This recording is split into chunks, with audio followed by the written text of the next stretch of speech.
I guess we were all sort of surprised and shocked a few years ago to learn that the late country singer Waylon Jennings had not only had diabetes, but had to cancel a concert in Green Valley because he was going to have a foot amputated, and unfortunately it was too late in his case, and he subsequently passed away.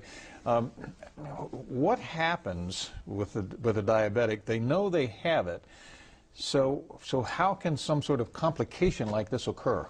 Well, again, that's a great question, and it's a real tragedy when you see it happen to someone like Waylon Jennings or many other folks like that. And again, Ella Fitzgerald, another example. Ella Fitzgerald, again, the owner of the Utah Jazz, most recently, just had both legs off this last week.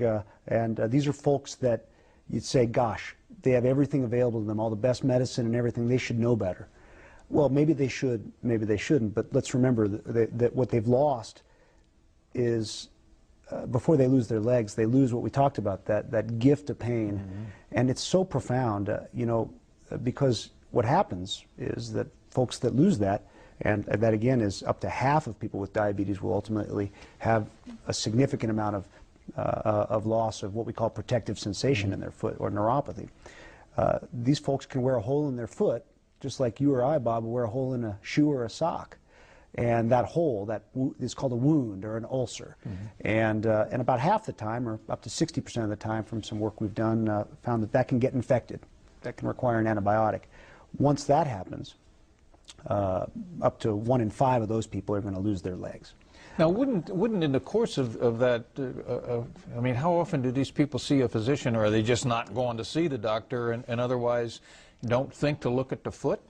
Well, you hit on it. What happens is many are going to the doctor, many are not. But let's remember, if the doctor, especially the generalist, has so many things that he or she has to do to keep that person healthy and alive, and they have so many points that they have to hit in the heart, the brain, kidneys, the rest of the body.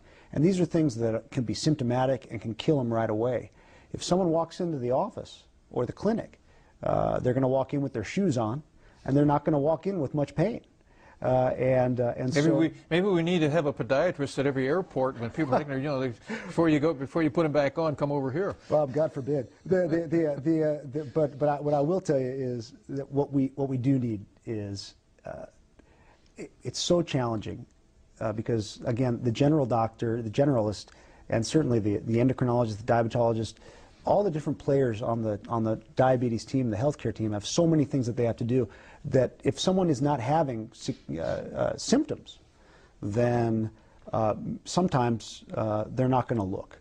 And because people in general and doctors specifically are conditioned, are trained to respond to pain. My shoulder hurts. I need to go see a doctor. Yeah, when I do this, well, don't do that. Precisely. Yeah. So what we like to tell folks when they get to their doctor's office, whatever doctor that is in diabetes, the simple tagline is, just knock your socks off. And it would seem like what we're doing here in the way of educating the community, or educating patients, but maybe we're talking to some physicians as well. If you have diabetes, or you have a patient who has diabetes, one of the things that would seem to me would be a part of your daily routine is, before you put your shoes and socks on, check out the feet. And one of the things to me, and I realize that it's difficult for a lot of people to see the bottom, get a mirror.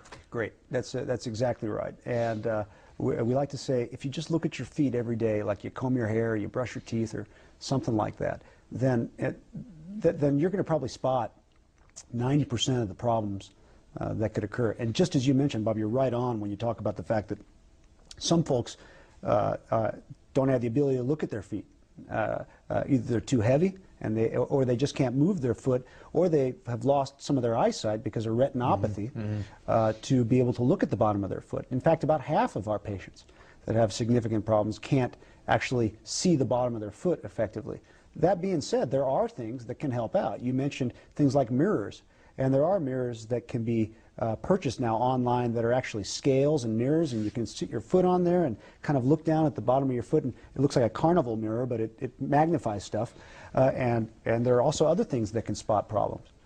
So there is the capacity to make a difference. And by the way, if you If you're the patient, you can't see the bottom of your foot, well, doggone, have your wife or husband or grandkid or someone. Or a significant other, and if you don't have a significant other, get one. House pet, whatever we have that can help monitor. But I think that's, when you bring the whole community in on the thing, then I think you can make a big difference. And all those big problems that we hear about, amputations, gangrene, superbugs in wounds, all these things that scare people, all these things start out as little dumb things. And those little dumb things can be identified readily at home. And that's the hope, and that's what's wonderful, because 9 in 10 of these amputations can be prevented.